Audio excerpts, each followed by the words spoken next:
আল্লাহ তাআলা বলছেন লিয়াবলুয়াকুম আইয়ুকুম আহসানু আমালা, উত্তম আমল করার জন্য তোমাদেরকে পৃথিবীতে পাঠানো হয়েছে, তাই না? তাহলে উত্তম আমলের মাধ্যমে আমাদের কোথায় যাওয়া লাগবে? জান্নাত।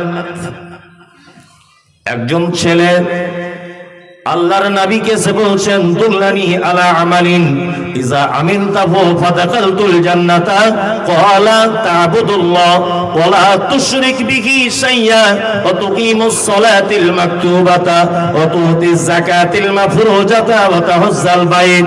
একজন ছেলে আল্লাহর নবীকে সে বলছেন, ও দয়ার নবী গো, আমি একজন কনভার্ট মুসলমান, আমি টাটকা ঈমান নিয়ে এসেছি, উস্কো খুস্কো মাথায় চুল, পরনে ভালো কাপড় নাই, আপনি দয়া করে বলুন কোন আমল করলে জান্নাতে যাওয়া যায়?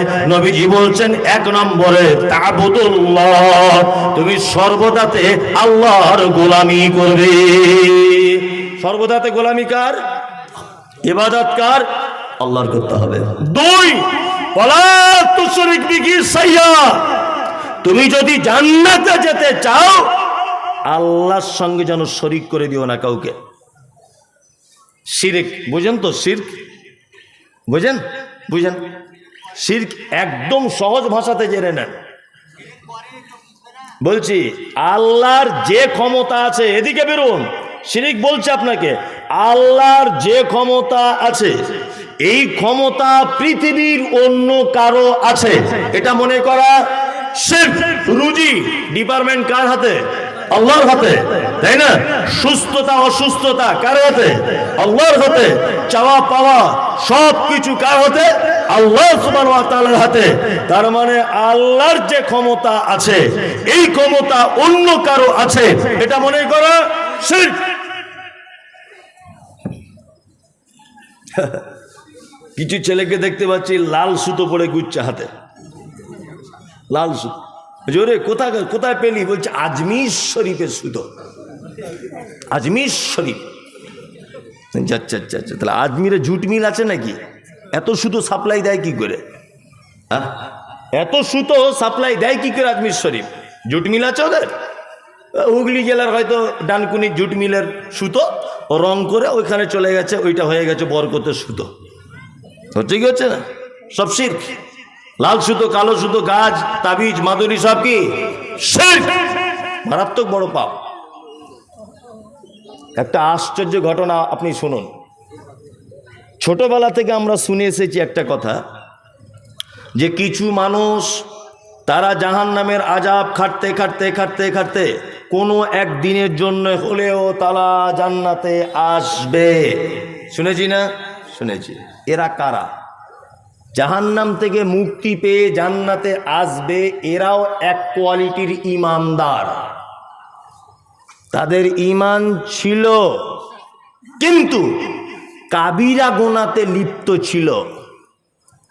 লা ইলাহা ইল্লাল্লাহ, আল্লাহ ছাড়া কোনো সত্য উপাস্যক নেই, এটাও জানতো।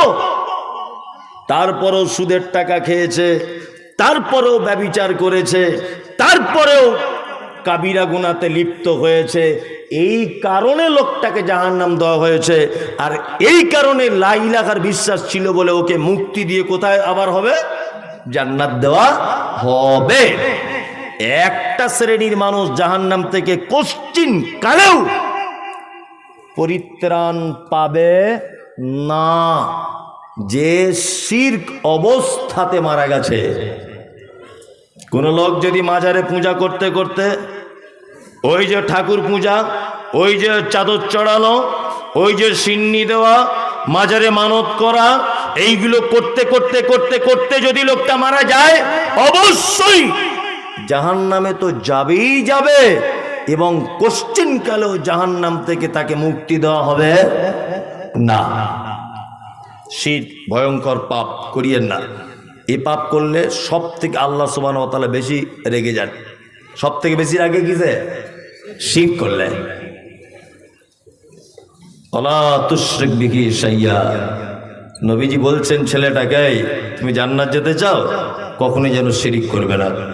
দুই হলো, তিন, ওয়াতুকিমুস সালাতিল মাকতুবাতা, ফরজ সালাত অর্থাৎ ফরজ নামাজ ছেড়ে দিও না। আপনারা তো নামাজ পড়েন, আলহামদুলিল্লাহ। সকলেই পড়েন তো ফরজ সালাত? অনেকেই পড়ে। যাক, নামাজের ব্যাপারে বলা উচিত নয়, এখানে সব নামাজই বসে আছে। ও বলছে এইখানের মধ্যে 10 জন হয়তো পড়ে। যেটা বুঝেছে সেটা বুঝেছে। আমাদের সমাজে 4 কোয়ালিটির নামাজই পাওয়া যায়। কত কোয়ালিটির? ভালো করে শুনুন তবে যাবেন। সারা জীবন তো ঘুমিয়েছেন, আজকে একটু নয় একটু কম ঘুমান, বছরে একদিন তো। 4 কোয়ালিটির। এক কোয়ালিটির হচ্ছে যারা জোহরে যায় আসরে থাকে না, মাগরিব এশাতে থাকে, ফজরে ঘুম ভাঙে না, এই এক কোয়ালিটির। 2, শুধু জুম্মায় যায়।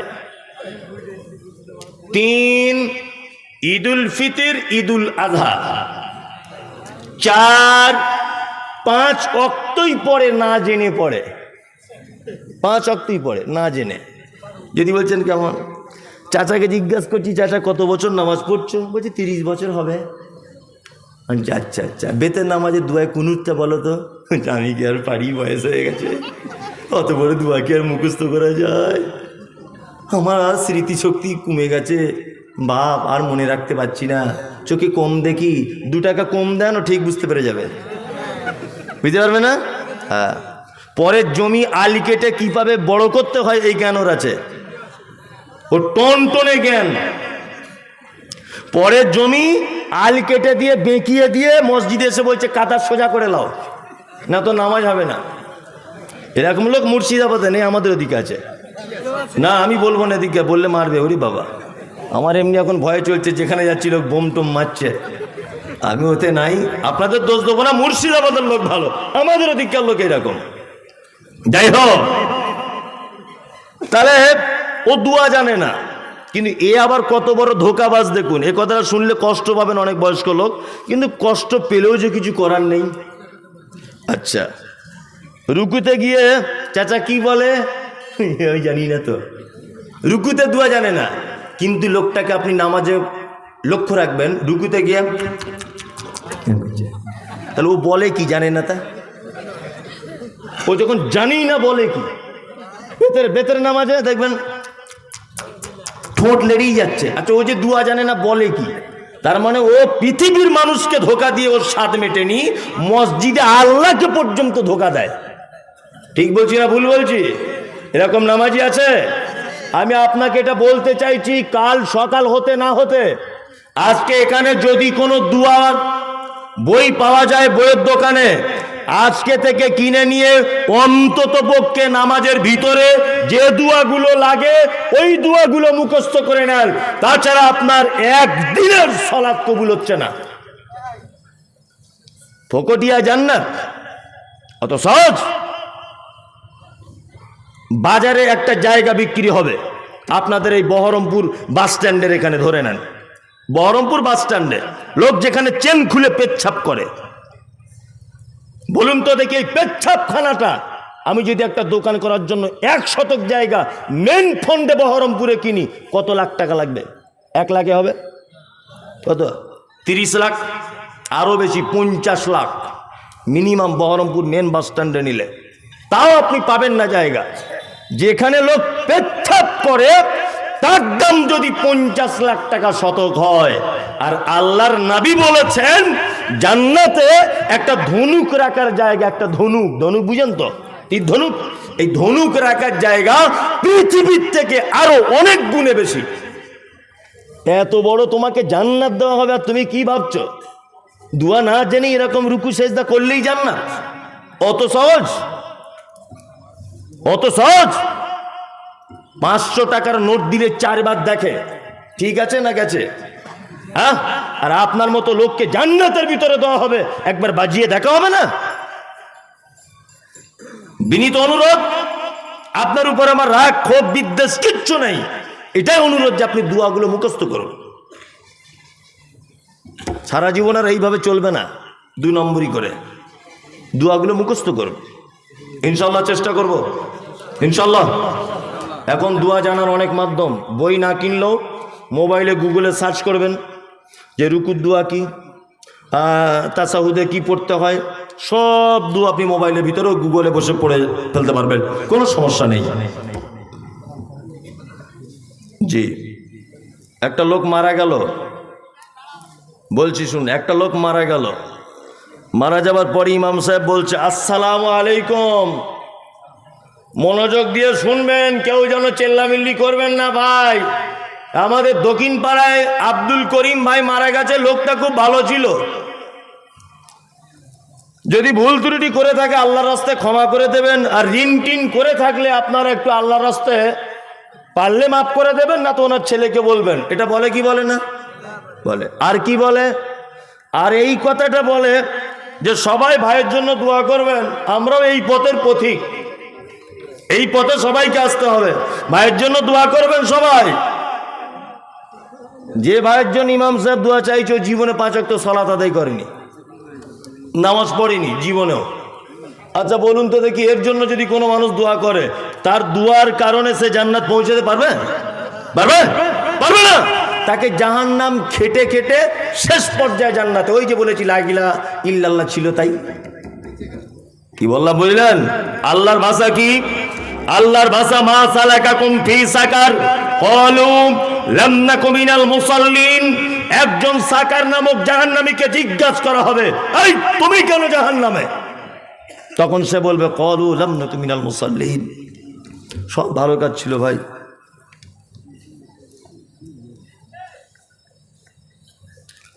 কি হলো ভাই, কি হলো?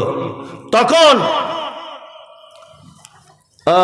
ওই জাহান্নামী বলবে ক্বালু লাম নাকু মিনাল মুসাল্লিন। ভাই সব ভালো কাজ ছিল, শুধু নামাজটা পড়িনি, এই কারণে আমার থাকার জায়গা জাহান্নাম। কি বললাম বুঝলেন? অনেক মানুষ আছে না, বলছে মৌলভী সাহেব সব ভালো কাজ, শুধু নামাজ কি পড়ি না, আমার কি ইমানের কোনো ক্ষতি আছে? বলে না, শুধু নামাজ পড়ি না। এদিকে বেরোন, আমি আপনাকে কয়েকটা কথা বলছি, মনোযোগ দিয়ে শুনুন দেখি। আমার ছেলে সেদিন আমাকে বলছে আব্বা আমি মিলিটারির চাকরি করবো। জিদা কর, অসুবিধা তোর কিছু নাই। না আমার ছেলে মাঠে দৌড়িয়েছে ফার্স্ট, এটা বোঝানোর জন্য বলছি অরিজিনাল না, আমার ছেলের বয়স 12 বছর, তা ফার্স্ট হয়েছে। লিখিত পরীক্ষায় ফার্স্ট, মৌখিকে ফার্স্ট, সব কিছুতে আমার ছেলে 100-100। কিন্তু যখন ফিতে নিয়ে মাপছে তখন দেখছে 3.5 ফুট। বলুন তো আমার ছেলে কিয়ামত পর্যন্ত যদি বেঁচে থাকে মিলিটারির চাকরি পাবে? পাবে না। তাহলে এই চাকরির মূল শর্তটা কি? হাইট ভালো হতে হবে, মাধ্যমিক পাস হলেও চলবে, কোনো সমস্যা নেই। জাকাত আলহামদুলিল্লাহ ভালো, জলসা শোনা খুবই বাবা, খুব পটু, আবার যেখানে খাওয়ার ব্যবস্থা সেখানে সকালে গিয়ে বসে থাকে, সব ভালো কাজ, শুধু নামাজ পড়েনি। শুধু নামাজটা নাই, জান্নাত কে নাই। নাম্বার 2, যারা জোহরে পড়েন, আসরে পড়েন, মগরিবে যান না, ফজরে ঘুম ভাঙে না, এরা কেমন? আমার বেটা মাধ্যমিক পরীক্ষা দিচ্ছে, 4টে সাবজেক্টে পরীক্ষা, ধরে নেন 3টেতে 100-100 পেয়েছে, আর একটাতে পেয়েছে 0-0। যেদিন রেজাল্ট আউট হবে বলুন তো আমার বেটা পাস না ফেল? Fail, yes fail. 3টেতে কিন্তু 100। জোহরে গিয়েছে 100-100, আসরে 100-100, এসাতে 100-100, মগরিবে 100-100, ফজরে ঘুম ভাঙেনি 0-0। তার মানে তুমি বেনামাজির তালিকায়। ঘুম না ভাঙলে, ঘুম যখন ভেঙেছে তখন পড়ে নাও। কি বলছে বুঝতে পারছেন? চলুন, যারা জুম্মায় যায় তারা কেমন? আল্লাহ তাআলা বলছেন ফাওয়াইলুল লিল মুসাল্লিন, দুর্ভোগ ওয়াইল নামক জাহান্নাম ওই মুসাল্লিদের জন্য, আল্লাযীনা হুম আন সালাতিহিম সাহুন, যারা সলাত আদায় করে অস্বস্তি সহকারে, যারা সলাত আদায় করে এনার্জি লস সহকারে, যারা সলাত আদায় করে কি করে? তাড়াহুড়া করে, যারা সলাত আদায় করে সিস্টেম অনুযায়ী করে না, এরা সব সাহুন। 2, আল্লাযীনা হুম ইউরাউন, যারা সলাত আদায় করে লোক দেখানোর জন্যে, এদের থাকার জায়গা অয়েল অয়েল অয়েল, দুর্ভোগ। এইবার এখানে একটা কথা বলে রাখছি, জুম্মার দিনে ও যায় মানে এই কারণে যায়। কি কারণে যায়? জুম্মার দিনে যায় বাজারে সবাই দোকানদার, সবাই দোকান বন্ধ করে নামাজ পড়তে যাচ্ছে, যদি আমি না যাই মান সম্মানের ব্যাপার। পাড়ার সব লোক নামাজ পড়তে যাচ্ছে জুম্মার দিন, আমি যদি বসে থাকি, মান সম্মানের ব্যাপার। তাহলে এই লোক দেখানোর তালিকাতে এলো কি এলো না? এলো কি এলো না? এলো। তার মানে এর জন্য দুর্ভোগ, খুব বিপদ। সলাত একটা বাধ্যতামূলক ইবাদত, সলাত বাধ্যতামূলক ইবাদত। আল্লাহ তুমি আমাদেরকে ইবাদতের সঙ্গে যুক্ত থাকার তৌফিক দান করো, আমিন আমিন আমিন। আল্লাহ নবী সাল্লাল্লাহু আলাইহি ওয়াসাল্লাম তারপরে বলছেন, ছেলেটাকে তুমি জান্নাত যেতে যাও, ওতাসুমার রমাজান, রমজানের সিয়াম পালন করো 1 মাস। আর 5 নম্বরে তুমি যদি জান্নাত যেতে চাও তাহলে তুমি এক কাজ করো, মক্কা থেকে যাওয়া আসার টাকা যদি তোমার কাছে থাকে তুমি একবার হজ করে নাও, তুমি জান্নাত চলে যাবে, তুমি জান্নাত চলে যাবে। একজনা একটা প্রশ্ন করেছেন, জানাজার নামাজ একদিকে সালাম ফিরে নামাজ হবে কি? সঠিক উত্তর দেবেন সভাপতি সাহেব আছেন, উনি বলবেন। যাই হোক, উনি উত্তর দিয়ে দেবেন আলহামদুলিল্লাহ। তা যে কথা আপনাকে বলছিলাম, ভালো আমল করে জান্নাত যাওয়া কি যাবে। এবার আপনাকে আর একটা কথা বলে দিচ্ছি, খুব মনোযোগ সহকারে শুনুন। কয়েকটা দুনিয়াবি ছোটখাটো ভালো কাজ বলে দিচ্ছি, আজকে থেকে আমল করবে ইনশাল্লাহ। হাত তুলুন তো, কারা কারা তুলুন। নামাজ বড্ড কঠিন ইবাদত, ওটা নাই বা পারলেন। আর কটা ছোট ছোট বলে দিই ইনশাল্লাহ। হাক্কুল মুসলিম আলাল মুসলিম খামসুন রাদ্দুস সালাম। মুহাম্মদ সাল্লাল্লাহু আলাইহি ওয়াসাল্লাম বলছেন, এক মুসলমান আর এক মুসলমানের উপরে 5টা জিনিসের হক। আর একটা হাদিসে আছে 6টা, ভালো করে বুঝবেন। 5টারটা বলছি আপনাকে। 1, রাদ্দুস সালাম, তুমি তোমার ভাইয়ের সঙ্গে দেখা হলে বলবে আসসালামু আলাইকুম। ইনশাল্লাহ আজকে থেকে সালাম চালু করবো ইনশাল্লাহ, এটা একটা সুন্নত। আর এটা একটা ফ্রিতে নেকি, আসসালামু আলাইকুম বলে 10টা নেকি, হ্যাঁ 10টা নেকি। কিন্তু এইখানে নেকি নিতে গেলে আপনাকে 20 টাকা দিয়ে তবে 10টা নেকি নিতে হবে। তাহলে 20 টাকা দেওয়া ভালো না সালাম করা ভালো?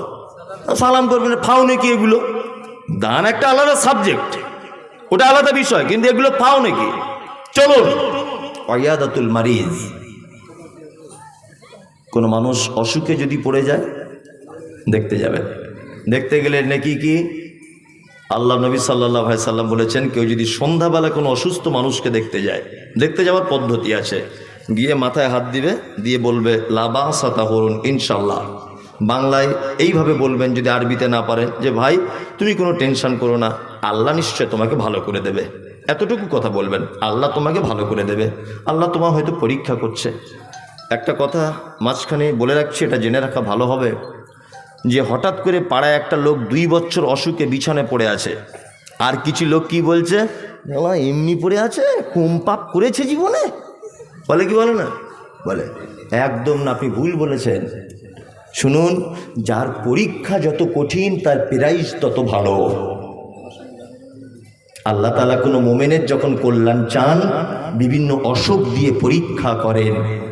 যে লোকটা 2 বছর যাবৎ বিছানায় পড়ে আছে, ও যদি শুধু একটু ধৈর্যটা যদি ধরে, যে আল্লাহ তুমি আমায় পরীক্ষা নিচ্ছ না, আমি তোমার পরীক্ষা দিতে প্রস্তুত, তাহলে দেখবেন আপনার থেকে ও কিয়ামতের মাঠে বড় জান্নাতে গিয়ে বসে আছে। যার যত দাম পরীক্ষা কঠিন, তার ফলাফল তত মিষ্টি, খুব ফলাফল মিষ্টি। হ্যাঁ হ্যাঁ, খবর দেন।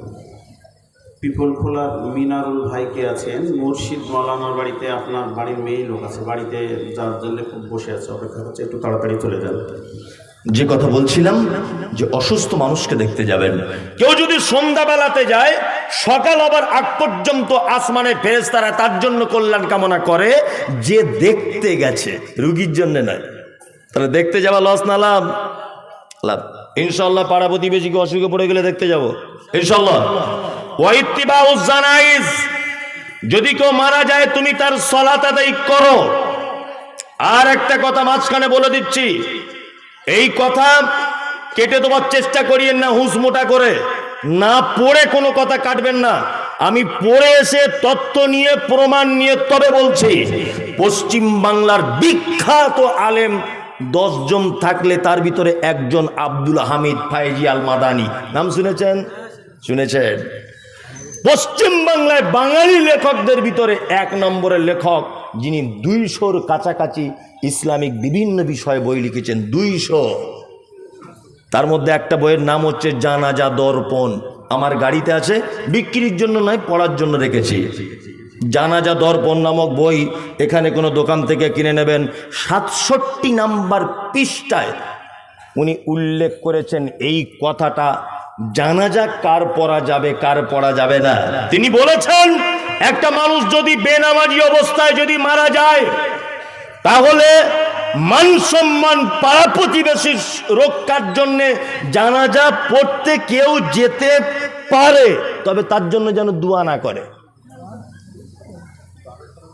কি বললাম বুঝলেন? বলছে কোনো বেনামাজি জানাজা কেউ পড়লে পড়তে পারে, তবে যেন দোয়া না করে। উনি নিজে লিখেছেন বইটায়। জি, উনি বলছেন যে তার জন্য যেন দোয়া কেউ না করে, মানে উনি নামাজের তাগিদ দিয়েছেন, এতই তাগিদ দিয়েছেন। আল্লাহু আকবার। আমি ফতোয়া দিচ্ছি না, আপনি বুঝেন না, কথা শেষ করেন না, তার আগে কেন কথা বলছেন? আমি বলতে চাইছি যে নামাজের তাগিদ দিচ্ছেন কত দেখুন। আল্লাহু আকবার। দুই নম্বর হচ্ছে এই ওয়া ইজাবাতুদ দাওয়াতে, কেউ যদি তোমাকে দাওয়াত দেয় তুমি গ্রহণ করো, তবে দাওয়াত বৈধ হতে হবে। কি হতে হবে? বৈধ হতে হবে। অতাশমিতুল আতিশ, হাঁচি হলে কি বলতে হয়? আলহামদুলিল্লাহ। ওটা যে শুনবে, ইয়ারহামুকাল্লাহ, ওটা যে শুনবে, ইয়াহদিকুমুল্লাহ ওয়া আসলিহু বালাকুম, এই 3 পর্যায়ের উত্তর আপনাকে দিতে হবে। তাহলে 5টা কথা আপনাকে বলে দিলাম, আমল করার চেষ্টা করুন। কাউকে দেখা হলে আসসালামু আলাইকুম। 2, অসুস্থ কেউ থাকলে তাকে দেখতে যাবেন।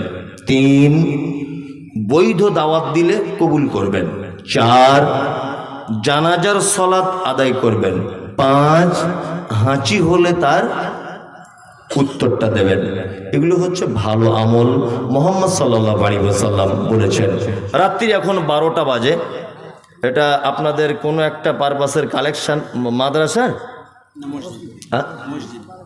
মসজিদের কোনো কালেকশন হচ্ছে। তা রাত্র অনেক হয়েছে, 12টা বাজে প্রায়।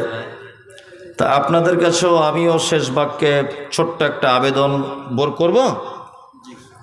ছোট্ট একটা আবেদন আপনাদের কাছে আমিও রাখছি যে মসজিদ আল্লাহর ঘর।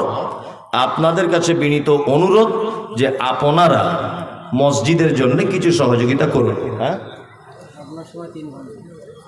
আমার 3 ঘন্টা অতক্ষণ বলা যাবে না।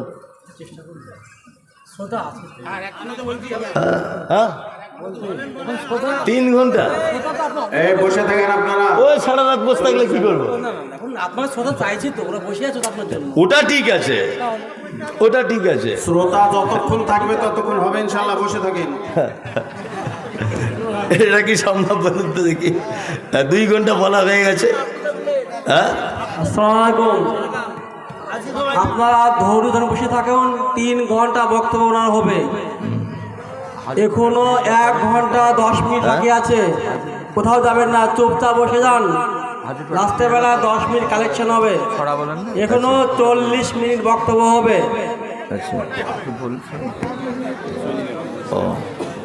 আচ্ছা,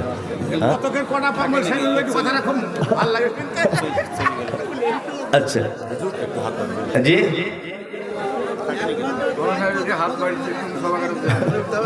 জি জি, ঠিক আছে, সমস্যা নেই। আমি আরো কিছুক্ষণ বলে দিচ্ছি, এতে আমার কোনো সমস্যা নেই। একটা একটা করে হাদিস বলি, হাদিসের বাংলা অনুবাদ করি, কোনো সমস্যা নেই। হ্যাঁ, তবে সাধারণত তো 2 ঘন্টায় বক্তব্য হয়, 12টা পর্যন্তই হয়। এখানে ব্যতিক্রম, হ্যাঁ ওটা আলাদা বিষয়। যাই হোক, তা আমি বলে দিচ্ছি আরো কিছুক্ষণ, কোনো সমস্যা নেই। যাই হোক, ভালো কাজের ব্যাপারে বলতে বলতে এতক্ষণ পর্যন্ত এলাম। তার মানে ভালো আমল করে আমাদেরকে জান্নাত যেতে হবেই। আপনাকে আরো কয়েকটা ভালো কাজ বলে দিচ্ছি। কি? আরে ভাই, আপনারা চলে যাবেন, যারা চলে যান, কোনো সমস্যা নেই। চিল্লামিল্লি করিয়েন না, যারা চলে যাবেন চলে যান। হ্যাঁ, যারা চলে যাবেন চলে যান, অসুবিধা নেই। আর যারা বসবেন বসে থাকুন, কোনো সমস্যা নেই। যে কথা বলছিলাম সেটা হচ্ছে এই যে আল্লাহর নবী সাল্লাল্লাহু আলাইহি ওয়াসাল্লাম এবং আল্লাহ সুবহানাহু ওয়া তাআলা একটা মুমিনের ভালো কাজের মাধ্যমে জান্নাত যাওয়ার কথা বলেছেন। এই ব্যাপারে আলোচনা হচ্ছিল। চলুন পবিত্র আল কোরআনের অনুবাদ করা যাক। কারণ আল্লাহ তাআলা বলেছেন, নাহানু নাকুসসু আলাইকা হাসানাল কসাস বিমা আওহাইনা ইলাইকা হাযাল কোরআন।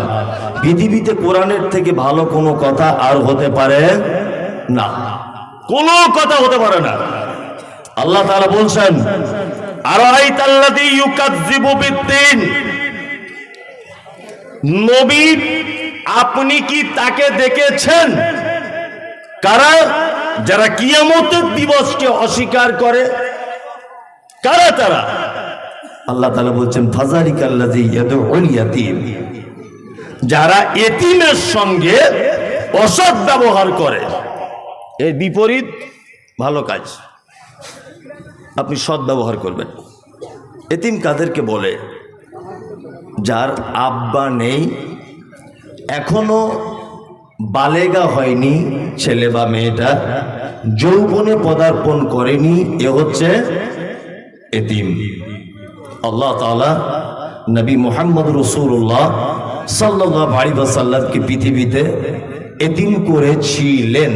সেই আল্লাহ পবিত্র আল কোরআনে নবীকে বলছেন, নবী যারা এতিমের সঙ্গে অসৎ ব্যবহার করে এরা কিয়ামতকে বিশ্বাস করে না। খুব সাবধান।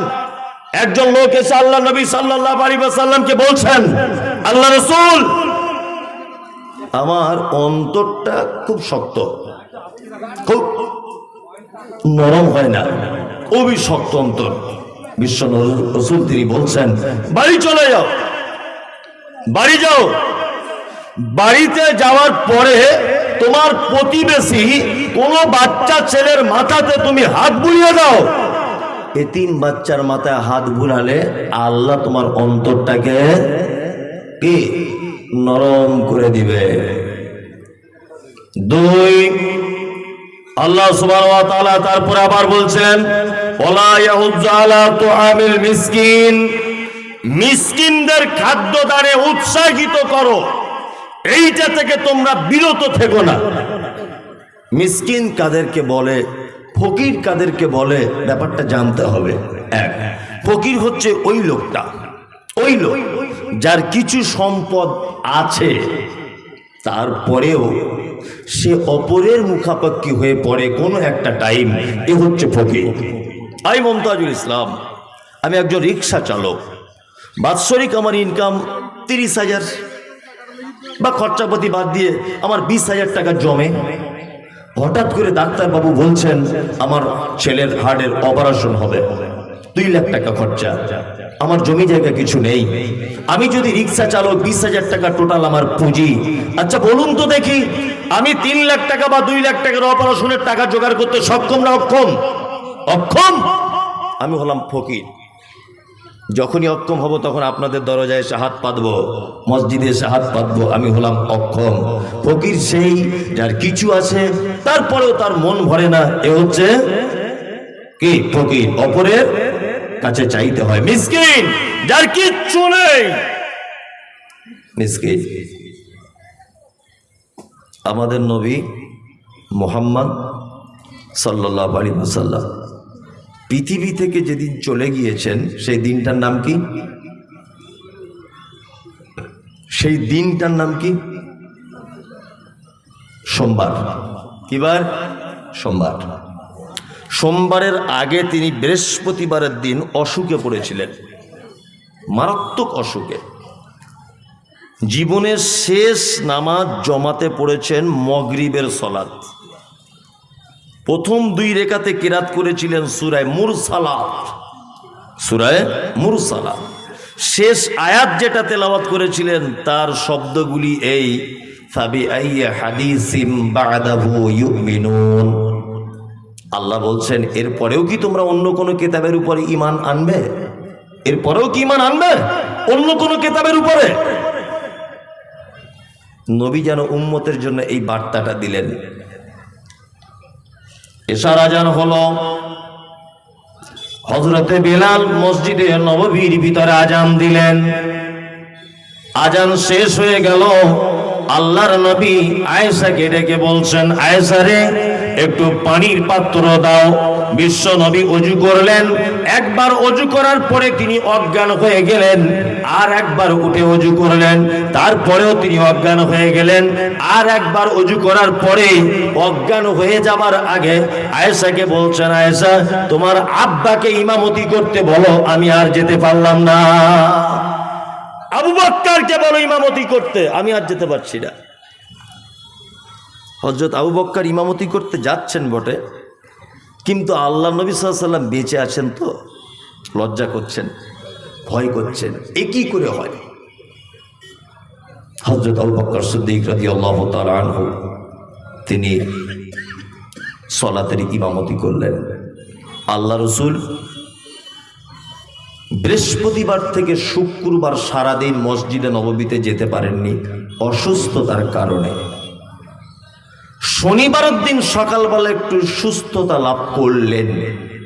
করার পরে দুইজন সাহাবীর কাঁধে ভর দিয়ে আল্লাহ নবী সাল্লাল্লাহু আলাইহি ওয়াসাল্লাম মসজিদে নববীতে ঢুকলেন। হযরত আবু বকর তখন জোহরের সালাতের ইমামতি করছিলেন। জোহরের হযরত আবু বকর বুঝতে পারলেন যে আল্লাহর নবী এবার মসজিদের ভিতরে ঢুকছেন, আমার মনে হয় বিয়াদবি হয়ে যাবে। পিছনে হটে আসার চেষ্টা করলেন, কিন্তু আল্লাহ রাসূল ইশারা করে বললেন, আবু বকর ওইখানেই দাঁড়াও, ওইখানেই দাঁড়াও। হযরত আবু বকর দাঁড়িয়ে আছেন, আল্লাহ রাসূলকে নিয়ে আবু বকরের বাম দিকে বসানো হলো। আল্লাহ রাসূল হলেন এখন ইমাম, আবু বকর হয়ে গেলেন মুকাব্বির। ইমাম আল্লাহ রাসূল, মুকাব্বির কে? হযরত আবু বকর সিদ্দিক রাদিয়াল্লাহু তাআলা আনহু, তিনি মুকাব্বির। নামাজ পড়ে এলেন বাড়িতে, একদম আয়েশার হুজরাতে ঢুকলেন।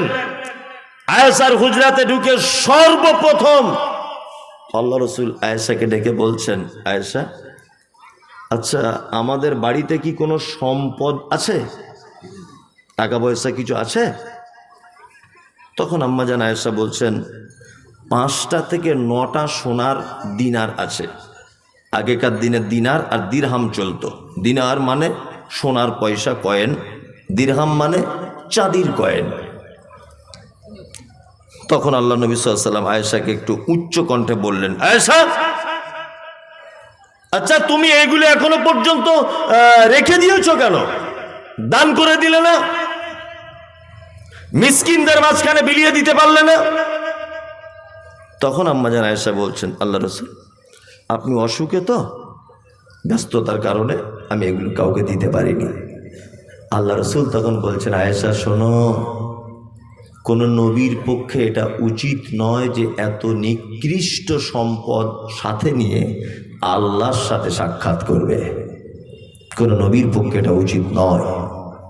তার মানে মুহাম্মদ সাল্লাল্লাহু আলাইহি ওয়াসাল্লাম আয়েশাকে বলতে চাইছেন, আয়েশা তুমি যদি এই সম্পদগুলো মিসকিনদের মাঝখানে যদি বিলি বন্টন করে দিতে, তাহলে আখেরাতে অর্থাৎ আমার নিঃশ্বাস চলে যাবার পরে আল্লাহর দরবারে আমি তার বিনিময়ে পেয়ে যেতাম, কিন্তু তুমি আটকে রেখেছো। তার মানে মুহাম্মদ সাল্লাল্লাহু আলাইহি ওয়াসাল্লাম বলতে চেয়েছেন যে পৃথিবীতে রেখে যাওয়া সম্পদ নিকৃষ্ট সম্পদ, খারাপ সম্পদ। তুমি মিসকিনদের মাঝখানে যদি বিলি বন্টন করে দিতে, তুমি ফকির দুস্থদের মাঝখানে যদি বিলি বন্টন করে দিতে, অবশ্যই তুমি এটা আখিরাতে পেয়ে যেতে। আল্লাহ তাআলা বলছেন, ফাযালিকাল্লাযী ইয়াদউল ইয়াতীম ওয়ালা ইয়াহুজ্জু আলা তুআমিল মিসকিন, মিসকিনদের সঙ্গে সদ্ব্যবহার করুন, বিনিময় জান্নাত। বিনিময় কি? জান্নাত। আল্লাহ সুবহানাহু ওয়া তাআলা তারপরে আবার আয়াত বলছেন, কি আয়াত? ফাওয়াইলুল লিল মুসাল্লিন, দুর্ভোগ সালাত আদায়কারীদের জন্য। আল্লাযীনা হুম সালাতিহিম সাহুন, যারা সালাত আদায় করে অস্বস্তি সহ করে। আল্লাযীনা হুম ইউরাউন, যারা সালাত আদায় করে লোক দেখানোর জন্য। ওয়ায়ামনাউনাল মাউন, যারা প্রতিবেশীকে উপকার করা থেকে দূরে থাকে। আল্লাহ তাআলা বলছে এদের জন্য দুর্ভোগ। দুই, আল্লাহ সুবহানাহু ওয়া তাআলা পবিত্র আল কোরআনে কথা বলছেন, ওয়াইলুল লিকুল্লি হুমাযাতিল লুমাযা। পৃথিবীতে ভালো কাজ মন্দ কাজ দুটি কাজ আছে। দুটি কাজ আমাদেরকে দুটো রাস্তা দেখাবে, একটার নাম জান্নাত, একটার নাম জাহান্নাম। আপনাকে ভালো কাজের বিপরীত দিকটা বলছি। আল্লাহ তাআলা বলছেন দুর্ভোগ তাদের জন্য যারা মানুষের সামনে এবং পিছনে বদনাম করে করে বেড়ায়। এই কাজ থেকে দূরে থাকবেন নিজেকে, ইনশাল্লাহ। হ্যাঁ, ইনশাল্লাহ। মুহাম্মদ সাল্লাল্লাহু আলাইহি ওয়াসাল্লাম গীবতকারীদের ব্যাপারে বলতে গিয়ে বলেছেন, আমি মিরাজের রাত্রিতে মিরাজে যাচ্ছিলাম, একটা নদীতে দেখতে পেলাম রক্তের নদী টকবক করে ফুটছে, তাতে একটা লোককে ফেলে দেওয়া হয়েছে। লোকটা নদীর পানিটা থেকে ডাঙার দিকে অর্থাৎ পাড়ের দিকে আসার চেষ্টা করছে, পাড়ের দিকে আসার। তখন আল্লাহ নবী সাল্লাল্লাহু আলাইহি ওয়াসাল্লাম বলছেন, আমি ফেরেশতাদেরকে দেখলাম হাতে আছে তাদের বড় বড় পাথর, এই পাথরগুলো দিয়ে লোকটার মাথাতে মারছে।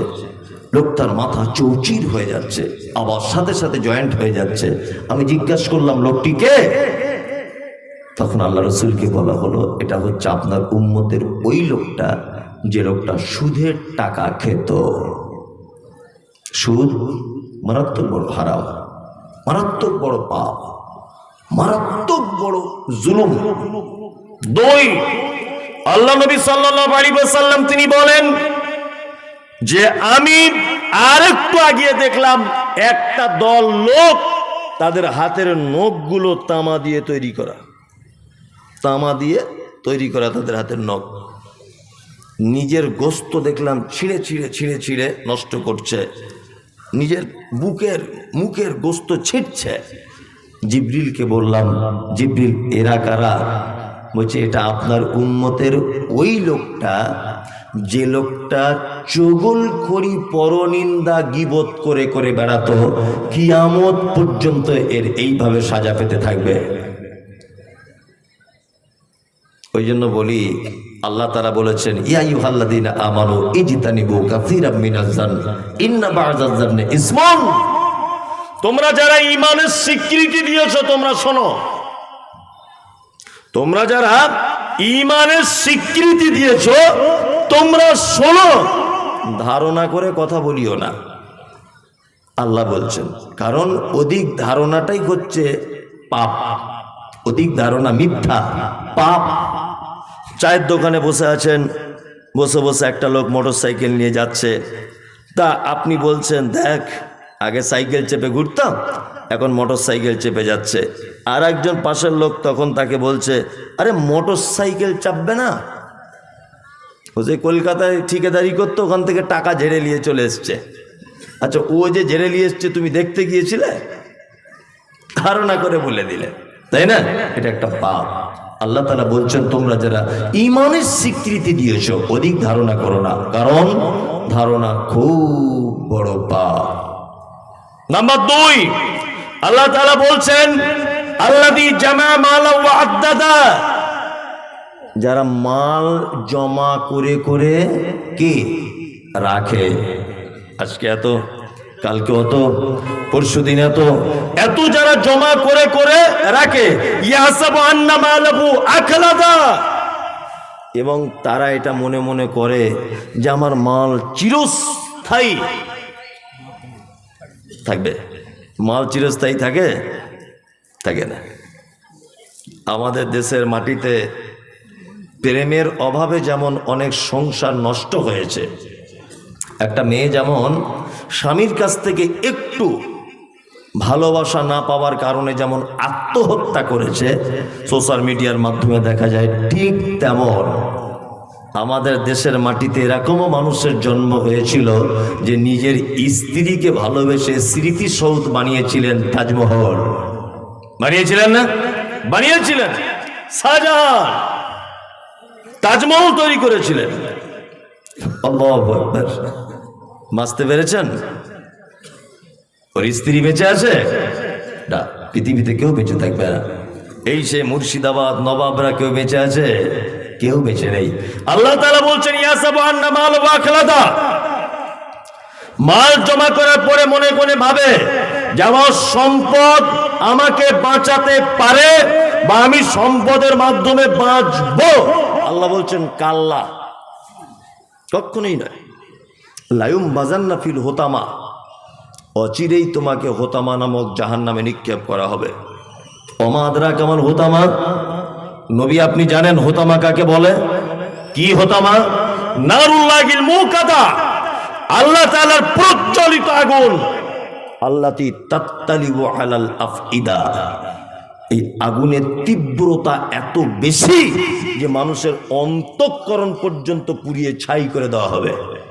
ইন্নাকা আলাইহিম মুসাদা, জাহান্নাম এত কঠিন হোতামা যে এর ভিতরে মানুষকে বেঁধে রাখা হবে। কি আমাদের মোমাদ্দাদা, আগুনের তৈরি করা থাম্বাতে তাদেরকে কে বেঁধে রাখা হবে। চলুন, আমি বলেছি বিপরীত দিকটা ভাবুন।